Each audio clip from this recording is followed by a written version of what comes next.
Taylor Elwood here with the Submissive Myths Mysteries, and I am thrilled to have on here today with me Francisca. Please introduce yourself, Francisca, and tell us who you are and what you do. Yeah, my name is Franziska, and I work with men in the realm of relationships. So how to decode the woman in their life and how to step into their power fully. This is my work. Yeah, I've been following you for a little while now on Substack and commenting on your notes. I really appreciate the energy and the presence that you bring to what you write and how that shows up.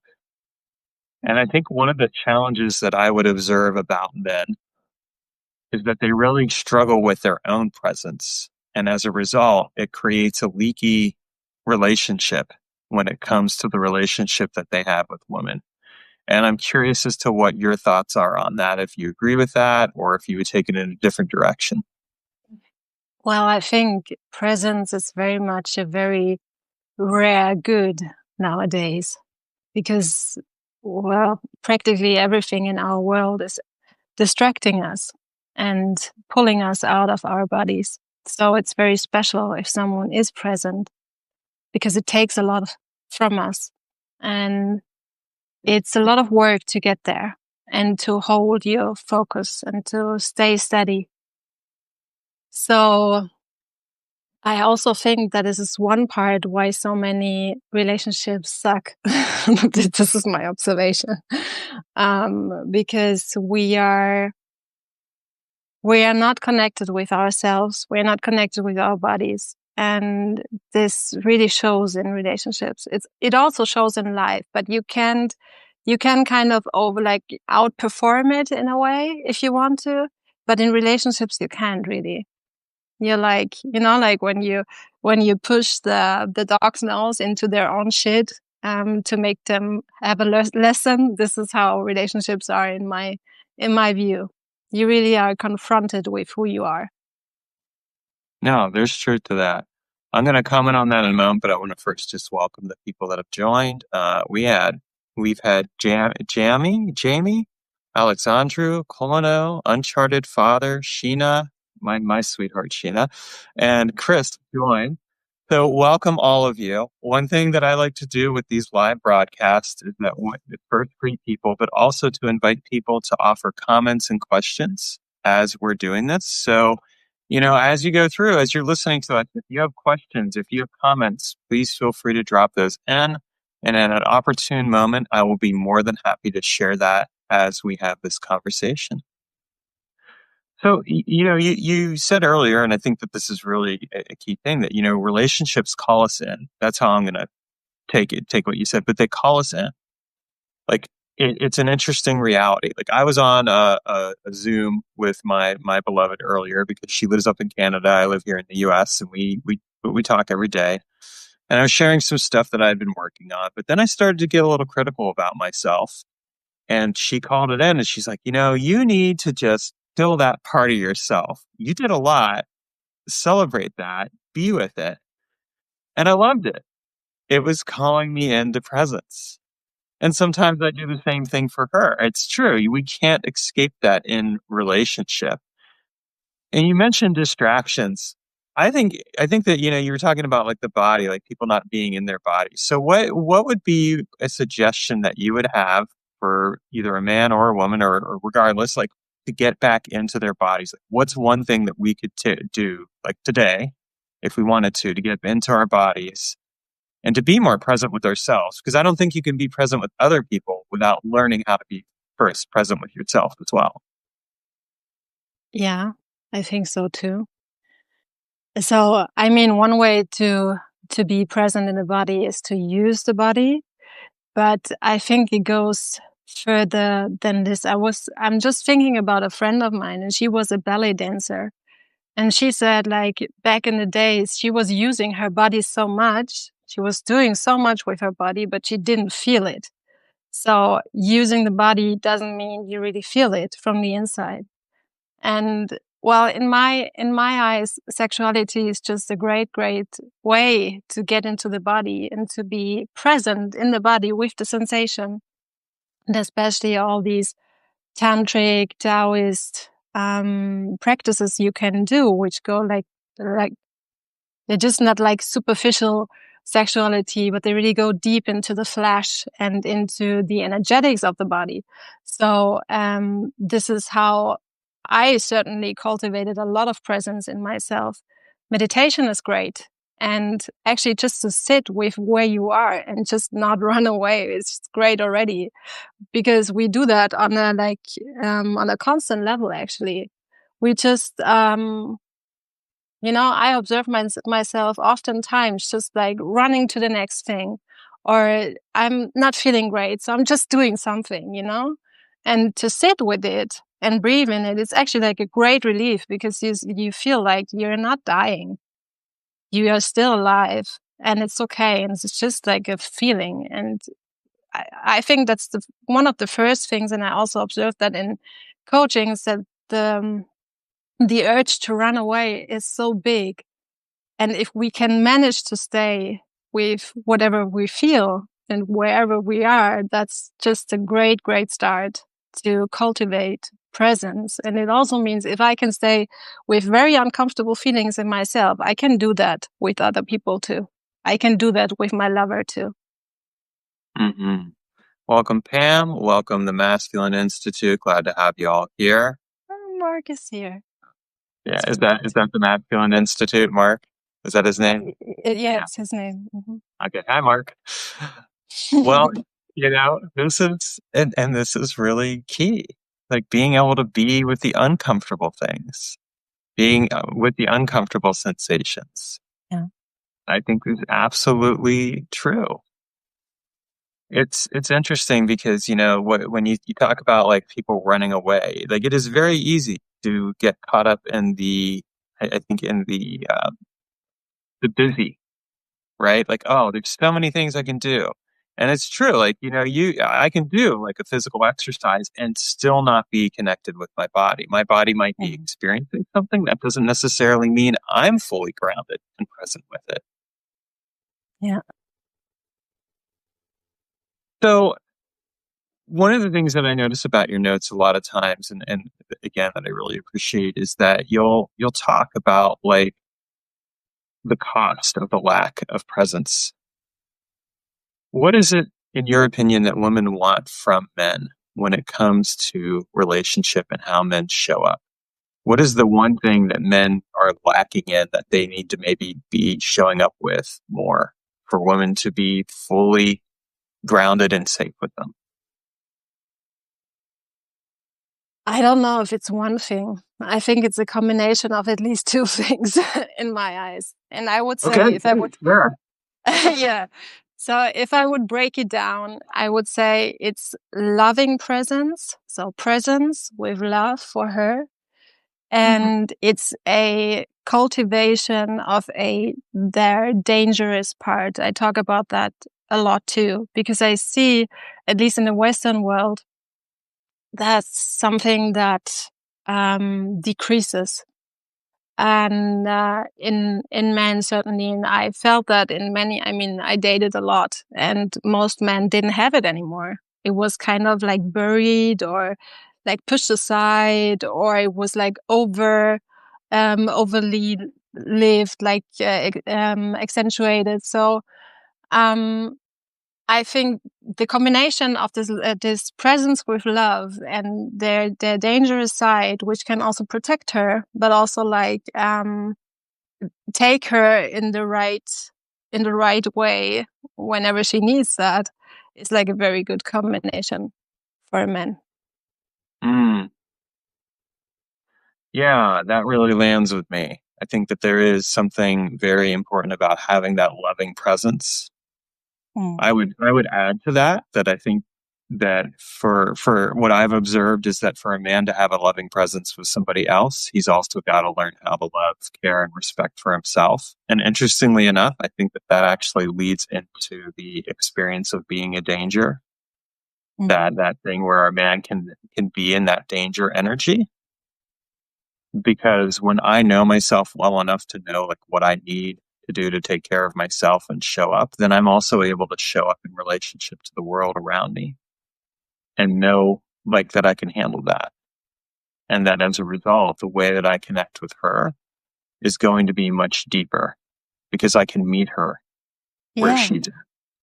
Yeah, that's actually like presence is actually like the key, because it means you can stay with whatever is and whatever she needs and whatever you need, and also react accordingly. So this is, you can really like boil it down to presence if you want to, but you would have to define presence correctly. So yeah. Yeah. So it's not getting something overly feminized, which can be the case for men now. Well, and that's an interesting thing. I identify as a submissive man. So for me, that is an energy and current. And yet at the same time, I don't necessarily identify that as being feminine. For me, that doesn't necessarily mean that I'm tapping into the feminine. It does mean that I'm tapping into the presence of service and being of service, but being able to show up fully in that and knowing my boundaries and consciously choosing that, as opposed to just acting at it acting from a place of nice guy people pleasing. Yeah, I mean, we have so much confusion with these terms, also like dominance and submission. There's so much confusion around these terms. I mean, we often have like in general, we have so many flat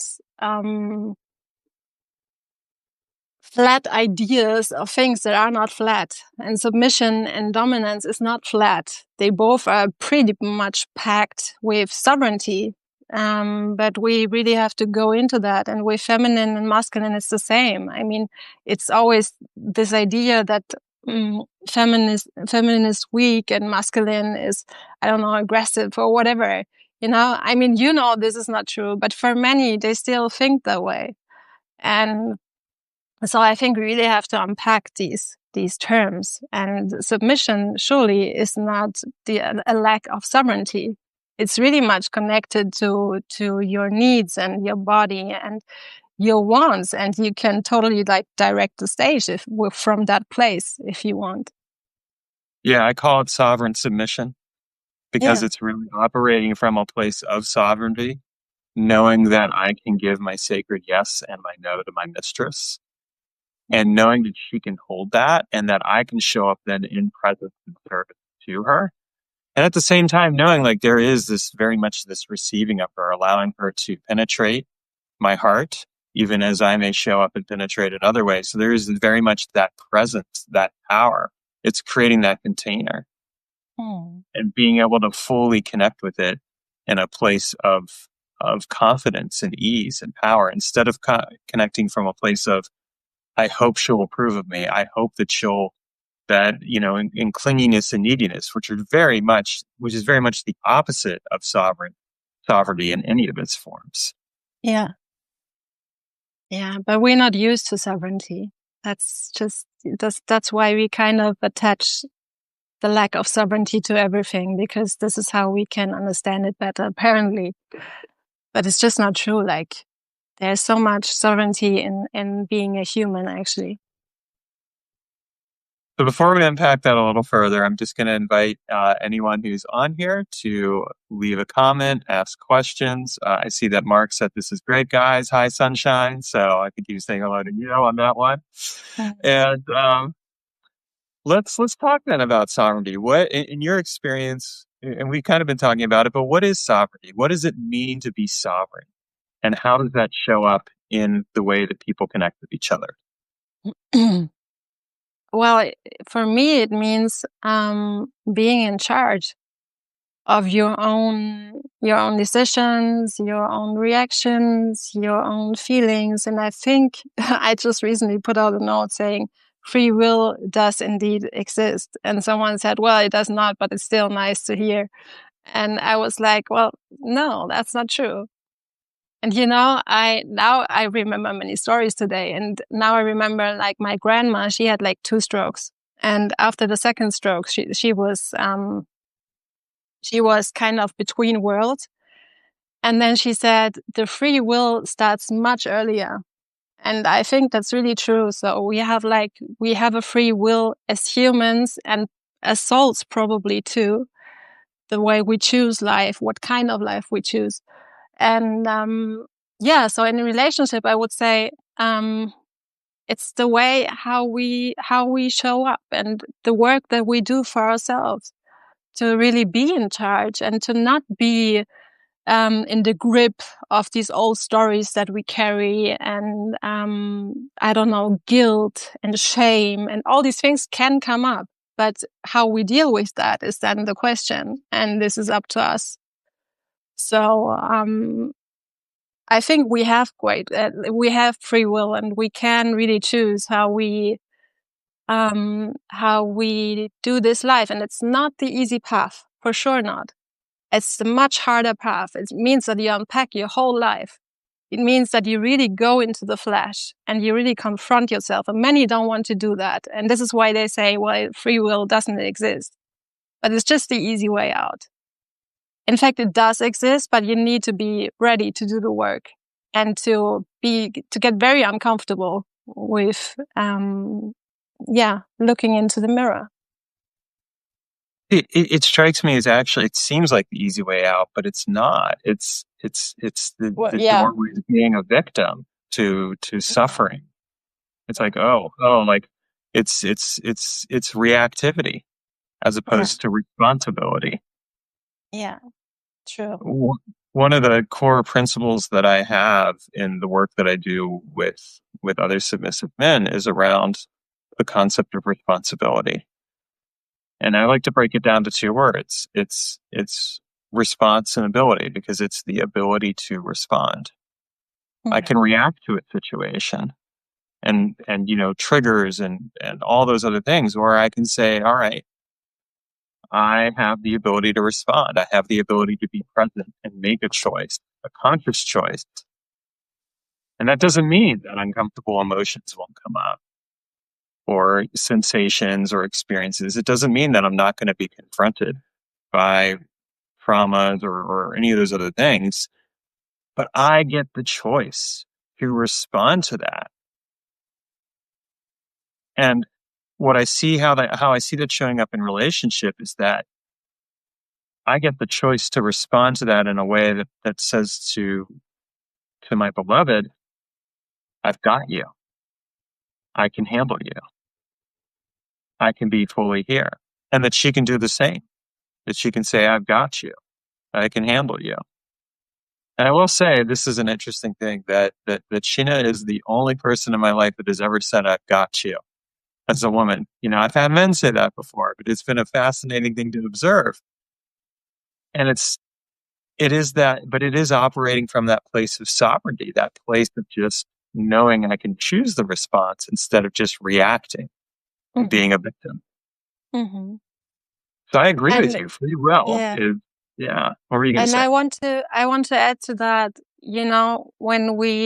especially when we choose to not act out of the old pattern, but to choose something new, shit will come up. It will feel shitty, because everything that prevented you from doing this new step up until now is now coming to the surface. But this is also how we solve that and how we heal that. And I think this is why relationships are such a great, playground, if you want to solve these things and to heal these things. There's great opportunity to really develop as a human. Yeah.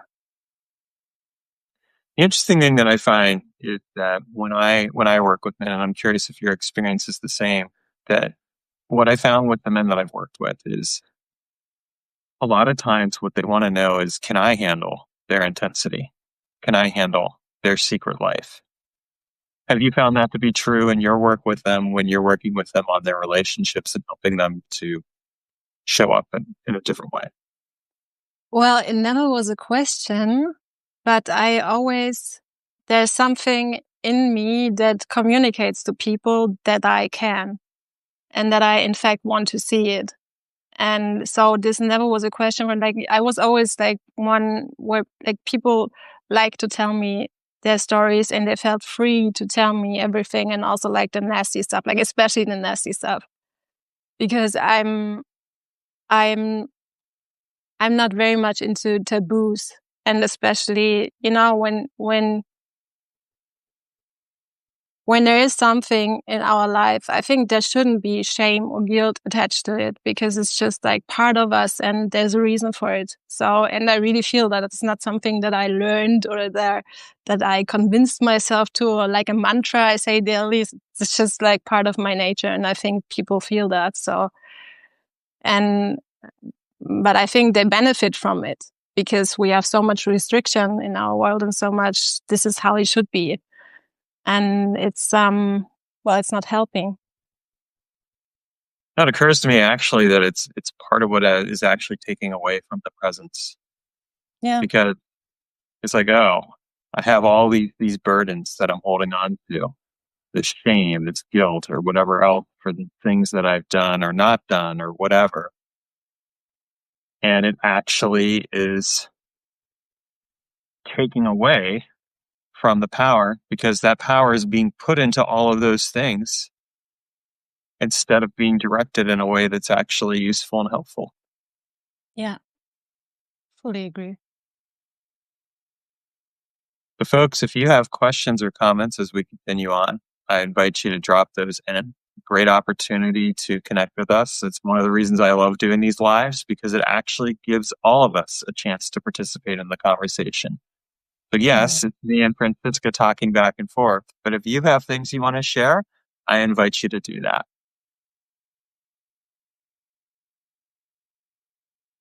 So how does this show up, this lack of presence? How does this show up in sex?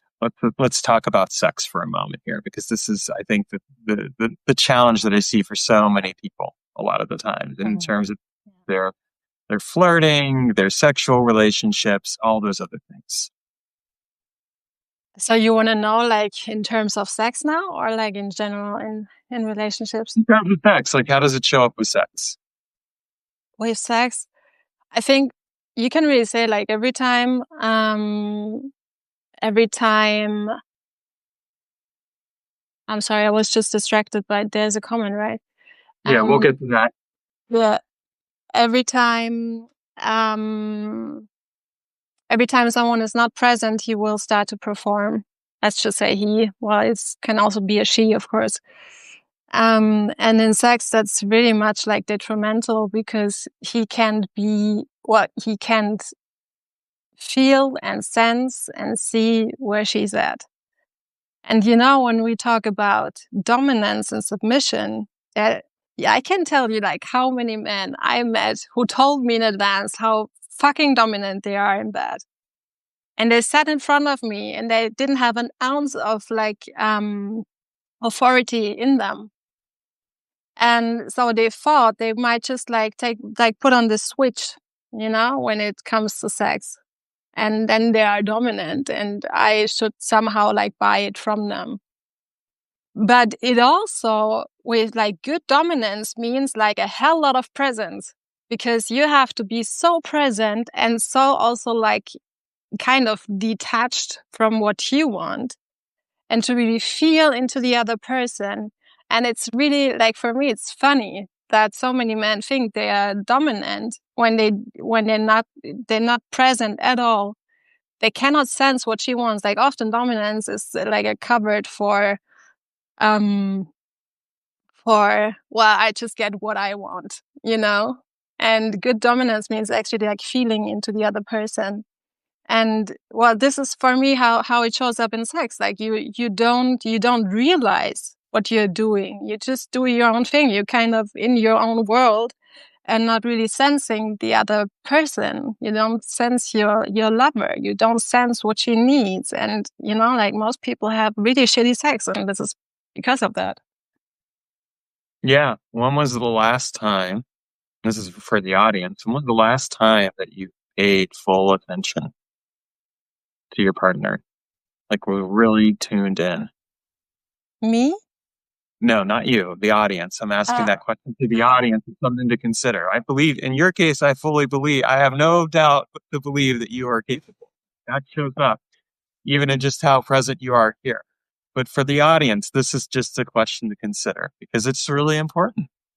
Now, Mark had a question for us. He said, Taylor, I would love to hear your and Francisca's thoughts about how we grow through discomfort. Ooh, we tend to shy away from any discomfort, but it's where the most introspection and understanding happens. All right, Francisca, why don't you take that first, and then I'll offer my own thoughts on this. So the question is how we grow through discomfort? Yeah, how do we grow through discomfort? Well, I would say the experience to see yourself being in discomfort and holding that is very much like widening your spectrum, and you just see your capability growing in being with things that are not pleasant, because we all can stay with pleasant things usually, but also this is actually a question. And interestingly, like the more we can stay with discomfort and the more we can feel uncomfortable things, painful things, the more pleasure grows too. So how we grow is we become more present, and for men especially, I would say the ability to hold and to contain grows through staying with discomfort and holding that. And that's like a key thing. The containment in men is like a key thing. And many can't. I mean, many run really fast. Like this, they don't need like a lot, like a big trigger to run, but they run fast. When there's a problem, they are gone. And this also plays in sexuality, because it means that the moment she will open, and you never know what comes out, like could be liquids, could be crying, could be throwing up, whatever, like if he can't hold her in discomfort, if he can't hold her in pain, she will not trust him to hold her in the big orgasms that he actually wants her to have.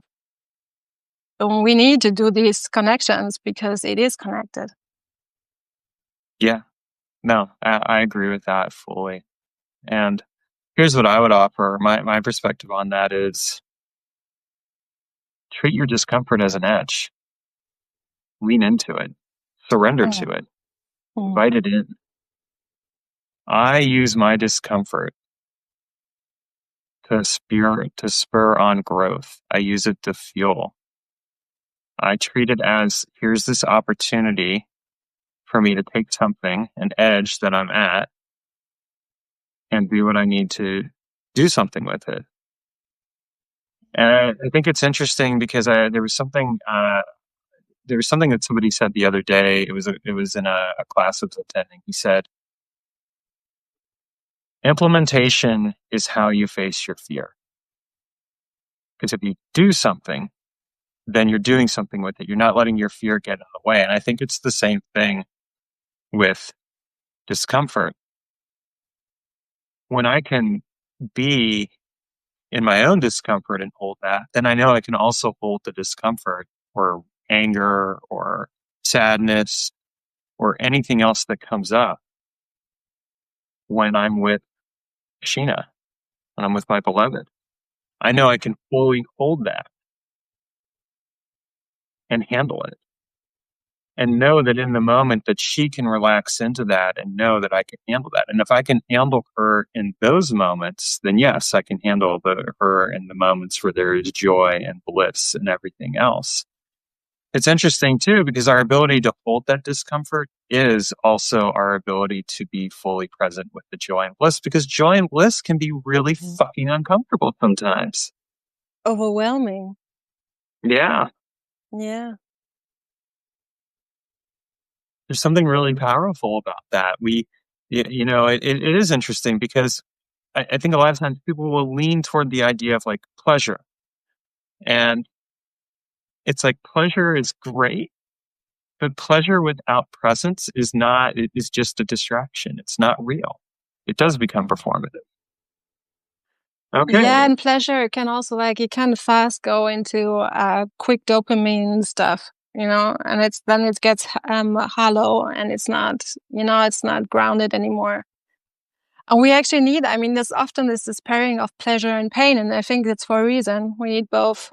And that's actually what makes life interesting, also what makes sex interesting, and what makes humans interesting, if they can be both, and if they can hold both.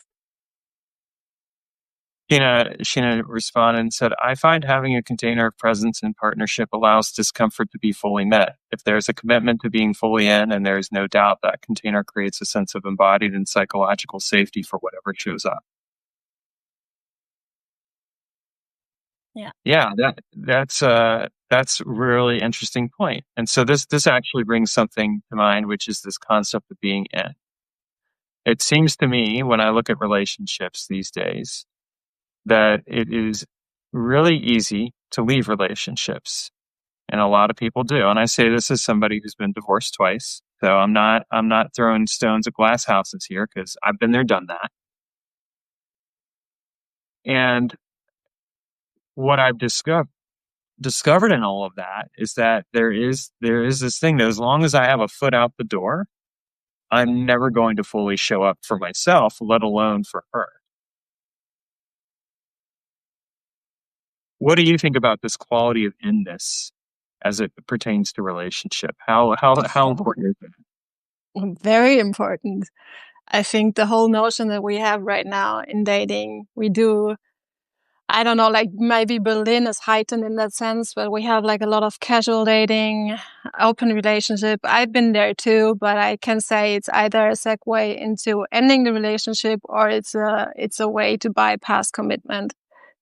And I think both is not helpful. You will not, it's a way to not get to these painful points.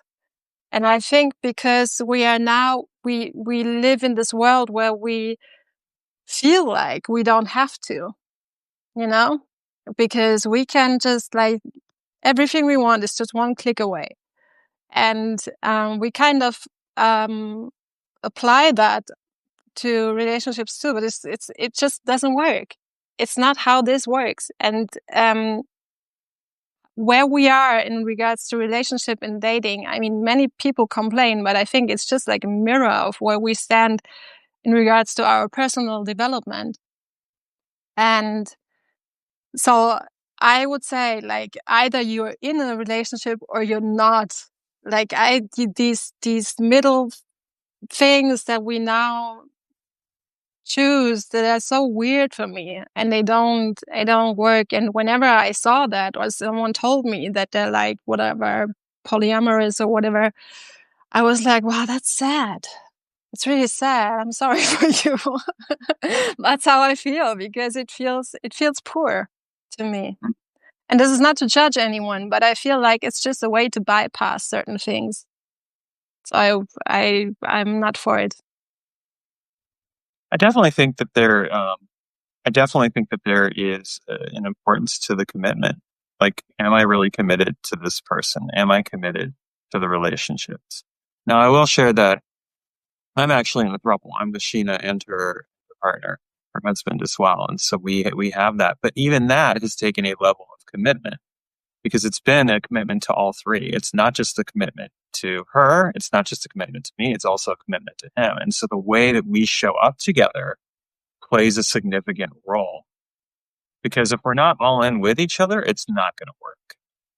And so I think it is a really important thing. And at the same time, it's been one of the understandings that we all three came to was like, look, we're not going to be involved with anybody else. This is it. This is what we want. This is the commitment. And so it's a very fascinating area to explore, because it's that level of commitment. And I've been around people where they're dating like half a dozen people or something. And I'm like, A, where do you have the time?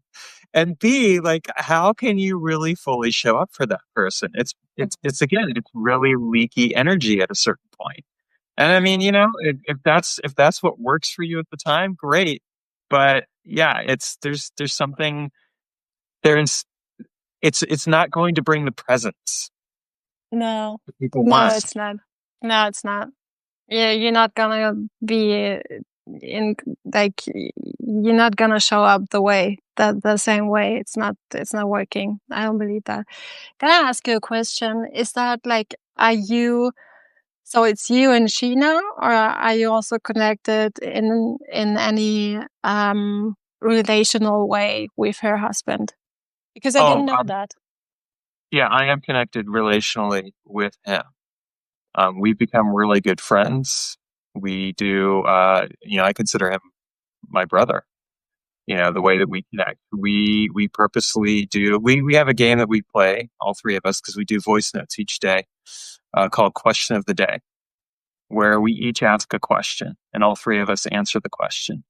And it's a way of continuing to get to know each other and deepen the relationship. And it's actually, I would recommend this regardless of what your relationship configuration is. This is a great way to get to know somebody.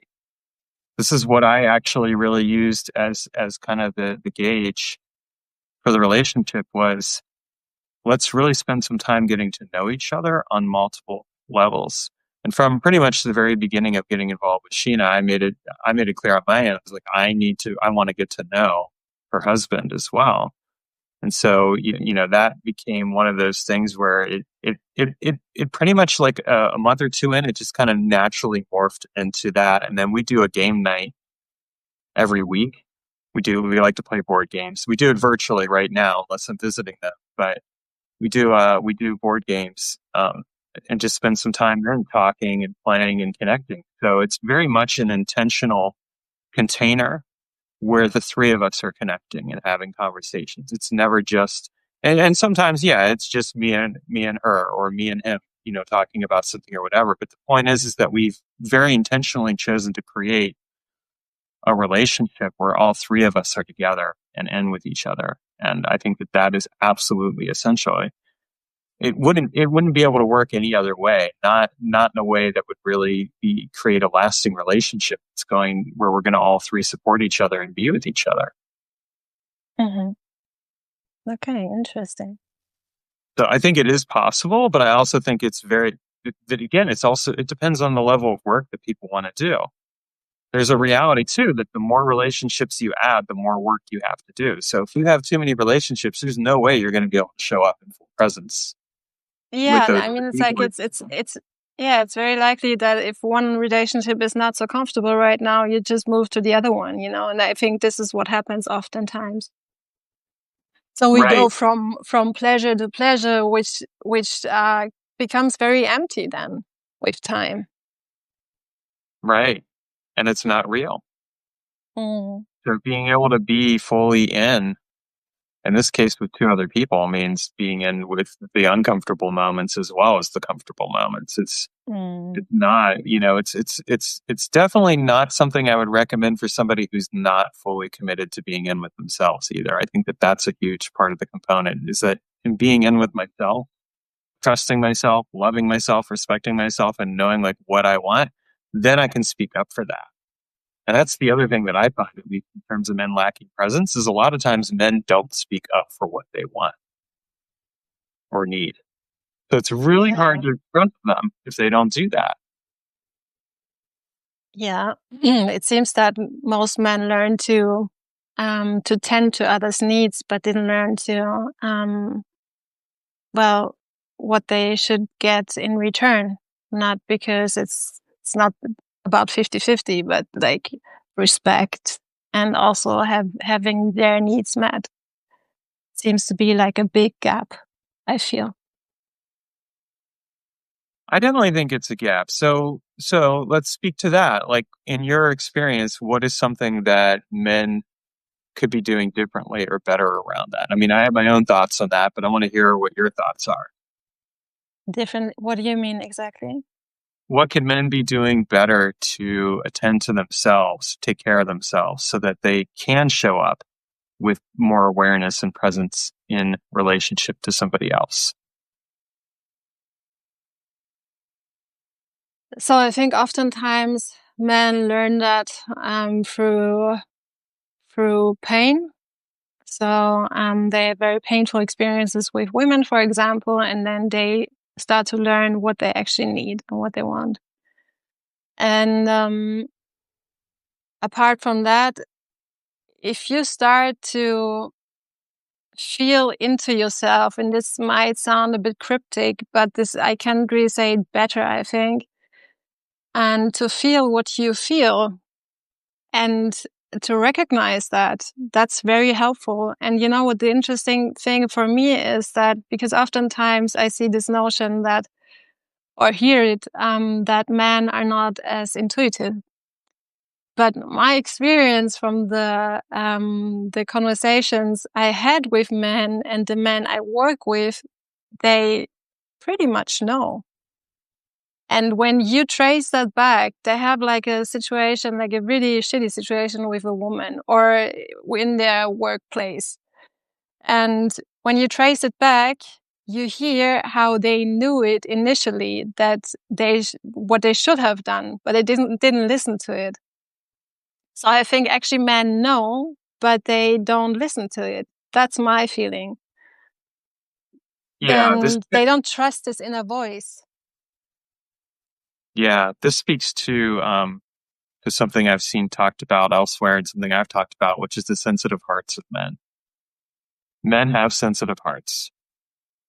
And I wrote the other day, somebody else on Substack written something about, like, she was like, I realize the power that I have when I penetrate a man's heart, like that's the sensitive part of him. And I thought, yeah, there's truth to that. And what men have learned to do is they've learned to close the door, lock it, and throw away the key. Yeah, and there's like a big chunk of guilt. There's a lot of guilt in the feeling I have to tend to others' needs and wants. And if that means I override my own feelings or what I need or whatever, that's okay. And I think when it comes to intuition, it's not okay, because intuition is there for a reason, and we can really use that as guidance. Yeah. I agree with that. Intuition is, I mean, I use intuition all the time. It's a part of my spiritual practice. It's something, so I disagree. I agree with the idea that men are intuitive, that they have that access. They don't always recognize they have it. And sometimes it's about bringing that out. Sheena shared, with sovereign relationship, capacity does seem to expand. There is a growing ability to be all in with, for, in different configurations of self and romantic relationships, friendships, life itself. I think I think that's an interesting point, because like I found that, like, I sit in circle with other men, and one of the things that I found is the more in I am with those men in circle, fully present with them and whatever it is they're sharing, the more that has expanded my capacity to show up in other areas of my life and to be fully present. And sometimes that's where what I've needed is the support of those brothers in order to be fully present and connected and in with the situation. So there's sovereignty can come in many different forms. Yeah. But it's living it. So we're coming to the top of the hour here. And I've got a class I need to go to. It's another thing. So I want to, first of all, honor and respect your time, and thank you for being on here. And I'd love for you to share where people can find you on the web, where they can learn more about you and what you do. And then I have one other request before we wrap up. Yeah. So they can find me here on Substack. My name is Franziska, and my publication is called The Man She Wants.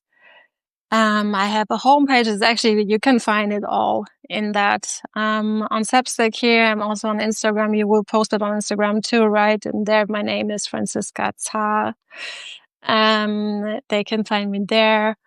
And I also have LinkedIn and Facebook, which is kind of goes on the side. So my main thing really is Substack, where I post the most. Excellent. And I'm going to have that in the show notes as well, folks. So you'll be able perfect. to perfect. And then finally, I would love for you to share with us one final word or phrase of wisdom that we can carry forward with us into the day. Oh, that's a big request. Oh, let me think. I know. I ask it of every single one of my every single one of my people that I interview. So Say that again, please. could you share a word or a phrase of wisdom that we can carry forward with us into the day? Well, maybe it's what I shared before. It's free will does indeed exist, and we can use that. It's up to us. Perfect. Francisca, it has been such an honor and pleasure to meet with you and connect with you and have this conversation.